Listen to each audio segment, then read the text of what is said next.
વરસાદ થઈ ગયો, પતી ગયો.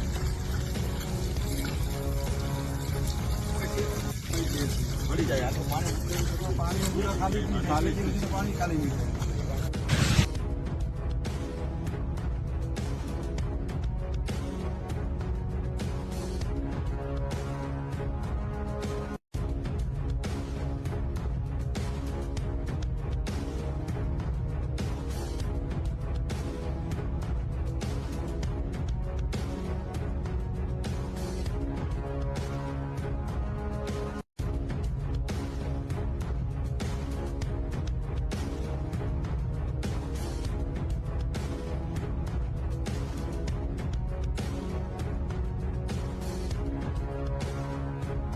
મારું નામ વિમલ ચુડાસમા છે. નેવું સોમનાથના ધારાસભ્ય તરીકે સેવા આપું છું. ત્યારે ખાસ કરીને કાલે સતત 2 દિવસથી ખૂબ મોટા પાયે વરસાદ પડી રહ્યો છે.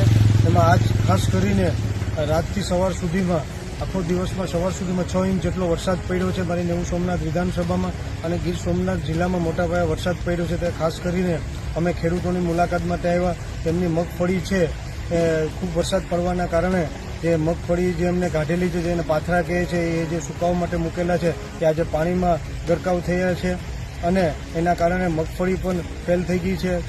પશુઓ માટેનો ચારો પણ સંપૂર્ણ રીતે ફેલ થઈ ગયો છે. એટલે ખેડૂતોએ પૂરી સિઝનની જે મહેનત કરી છે એ મહેનત સંપૂર્ણ એમના માથા ઉપર પડી છે અને એમને આખી સિઝનમાં જે મહેનત કરી છે એ મહેનત તેમની ઉપર પડી છે અને આજે ખેડૂતોને મોટા પાયે નુકસાન થયું છે. ત્યારે મારે સરકારને વિનંતી છે અને સરકારને હું માગણી કરું છું કે ખાસ કરીને સ્પેશિયલ પેકેજ જે ખેડૂતોને આપવામાં આવે, જેની સંપૂર્ણ એમને નુકસાનથી ભરપાઈ કરવામાં આવે અને એ સિવાય પણ જેમને પાક ધિરાણ લીધું એ પાક ધિરાણ સંપૂર્ણ માફ કરવામાં આવે. ક્યારે પાઇપ લાઈન